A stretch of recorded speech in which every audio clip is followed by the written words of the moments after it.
What's good, you animals? Jake here, dumb as ever, back with another second channel video, and today we're going to be talking about Digimon Beat Break Episode 1. I watched this today. I've actually watched it twice now. I'm going to go for a third time in a bit, because we're watching Digimon Beat Break on my members-only Discord server now for our Toku nights, where we watch Tokusatsu usually, but I'm going to slip Digimon in there just to share the hyperfixation a little bit. And I am currently working on a main channel Digimon video, and I'm gonna mention Digimon Beat Break in that video and probably link to this one as well. But before we get into Beat Break, if you don't mind, if it's not a big deal, could you just like and subscribe? It ain't extra. But yeah, let's get back to Digimon Beat Break. So Digimon has had a lot of animated series, and the more recent ones have kind of flown under the radar. Digimon Ghost Game, for example, came out a couple years ago, and I've been watching it recently. I think I'm like on episode 4, and I think it's pretty good. Though I have read that it kind of never gets like an overall story arc, and it's more episodic, and there's like 65 episodes, so that's kind of crazy if it's only episodic and it never gets like a bigger story. But I don't know that for sure. That's just something I've read online. Who knows, you know, people talk out of their ass all the time. But I was super interested to watch Digimon Beat Break because I am just obsessed with Digimon right now. I got Digimon Brain, I got Digibrain Rot, and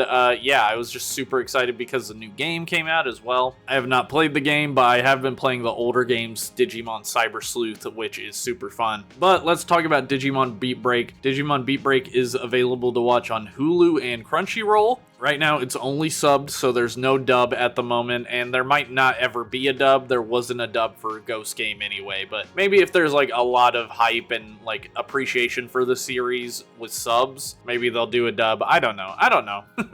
But it is by Toei Animation, and yeah, it's called Digimon Beat Break, and in this world, everyone has these little egg things called Sapotamas. And Sapotamas are basically like the iPhone, but for everything. They act as your alarm clocks, they carry your passport, you text on them, you watch TV on them. I mean, I guess it's not that different from iPhones, but literally everyone has a Sapotama, and the whole world is based around them, like very obviously, more obvious than the real world, I guess. And I just gotta say, texting on a Sapotama, a little egg like that, cannot be like comfortable. And by the way, I am going to try and show as much footage as I can, but Toei loves to copyright strike stuff, so it's probably going to be a lot of stills. Sorry about that. Hopefully you enjoy my Mega Bonk gameplay in the background. But yeah, this whole world, everyone uses Sapotamas, which are these egg things. And they're also like AI Siri sort of things as well, ChatGPT, whatever. They all talk and they help you out and they answer your questions, and they seemingly never turn off unless they run out of battery. And they're charged by an energy called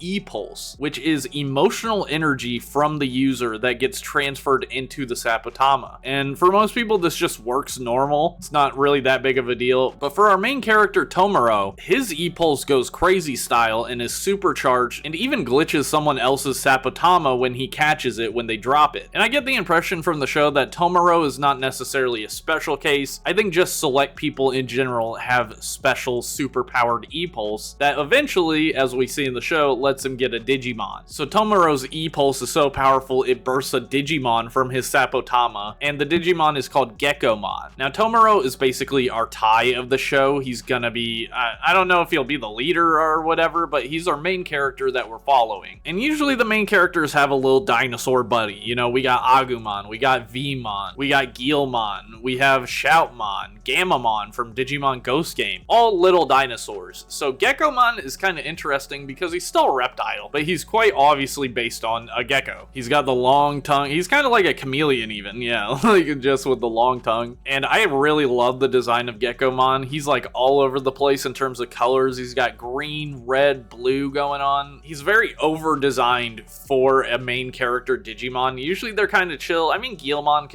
kind of has a lot of designs on him, but generally, like if you look at Agumon or Vmon, like pretty simple one color Digimon. So Gekomon is all over the place, and I think that's perfect because this show definitely feels a little bit more punkish than the other shows. Our main character, Tomoro, loves to play the drums. That's where the name comes, Beat Break. It comes from heartbeat and also beat of a drum. Like, music is his passion, essentially. Now, towards the middle of the episode, we meet Hitomi, and that's the character who drops their Sapotama and Tomoro catches it. Now, Hitomi's Sapotama is actually glitched out by Tomoro's powers, and she kind of confronts him about it, and then they have a little chat, and, you know, we kind of learn something about these characters. Well, later on in the episode, we meet Tomoro's brother, and he tells Tomoro about some news that happened, where Hitomi had come down with cold heart, which is a disease you get when Digimon suck all the E-Pulse out of your body. They basically leave you without emotional energy, as far as I can tell, and your body, like, quite literally frosts over. I don't know if it kills you. It's kind of implied it's more like a coma thing. It kind of reminds me of Digimon Cyber Sleuth, how people have the sickness when they're in VR too long. I forget what it's called. It's called like Eden sickness or something. So that's really interesting, and when Gekomon first emerges, he actually tries to suck E-Pulse out of Tomoro just by biting him. That's how the Digimon do that. They do it by biting you, so far anyway. Now, we don't know if Gekomon is like 100% on Tomoro's side at the beginning here. We don't know if he wants to eat his E-Pulse, because later on, Tomoro runs off and he comes face to face with a dog-like Digimon. I'm gonna assume this guy's called Hyena-mon. I have no idea, but it just, there's two of them and they look like hyenas. So I'm gonna make a safe bet that this guy's called Hyena-mon. He's either called that or something completely like ridiculous I would never guess. But Tomoro gets chased by these Hyena-mons, and Gekomon actually saves him, but Gekomon's like, back off guys, this is my E-Pulse. His E-Pulse is mine. So it sounds like he wants to eat Tomoro's E-Pulse just like the evil Digimon do. But eventually towards the end of the episode, Gekomon and Tomoro work together, and Tomoro is able to give Gekomon some of his E-Pulse through the Sapotama. Basically the way it works is that the tamer will give some of their E-Pulse into the Sapotama, and then the Digimon will eat it and gain power or Digivolve, which is actually going to bring us to the beginning of the episode. I saved this part to talk about last because I think it's quite frankly the coolest part of the episode. I really love all the stuff with Tomoro and Gekomon. I can't wait to see more of them, but the cold open of the show is awesome. It features some Digimon tamers fighting.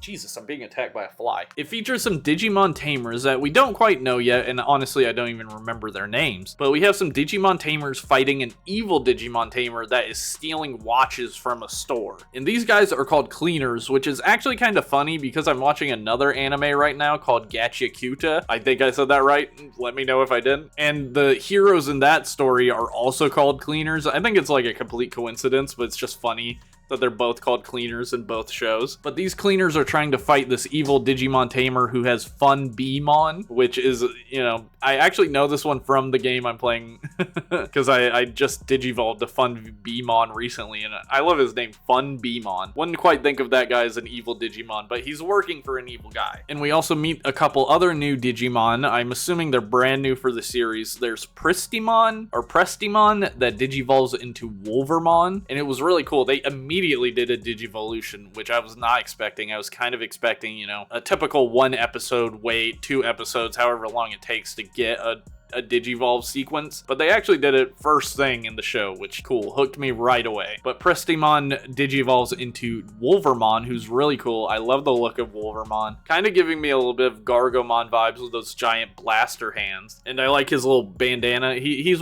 got like a star on his chest and also a robber's eye mask around his eyes, so he's like the cop and the robber, basically. But yeah, they're fighting. They fight Fun Beamon. There's also another Digimon with a different cleaner tamer. I don't know what that one's called, but it didn't digivolve and it didn't even fight. But a Wolvermon is fighting Fun Beamon, and they get the upper hand, but eventually the bad guy digivolves his own Fun Beamon into Waspmon, which I think is like a ultimate level Digimon or something like that. So they're obviously outmatched. Wolvermon, I think, is just a champion, but then they get saved by a guy named Kyo and his Digimon. I don't know the Digimon's name yet, but he's really cool.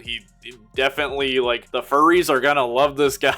He's like an anthropomorphic dog guy with a cool sword. He's awesome. And he basically one-hit KOs Waspmon, reverts him back to Digibaby form, and then the bad guy has the goal to like blame his Digimon for his crimes. And that's kind of where their story ends for the episode. Then it switches over to Tomoro, but I'm assuming their worlds are gonna collide because at the end of the episode, Tomoro's brother actually gets cold-hearted by one of the Hyenamon. So Tomoro doesn't have his brother anymore, and that seems like the only family he has. I feel like I'm missing like a bunch of details here because the show was so good. I love that Tomoro plays drums everywhere he goes. His look overall is pretty cool, like the two-tone purple and red hair, or purple and yellow hair, I think. He's got the peanut butter and jelly type hair. I love the fluid animation of Geckomon. Like, they're really going crazy style on the animation. I hope it keeps up for the whole series. And I think it's really interesting that Tomoro like lives in the slums, kind of. I think there's definitely some sort of like class disparity thing going on, maybe. But everyone has Digitamas, or sorry, I keep calling them Digitamas in the recording. I cut a couple times out, but I mean Sapotamas. But the Digimon eggs are called Digitamas in the card game, so I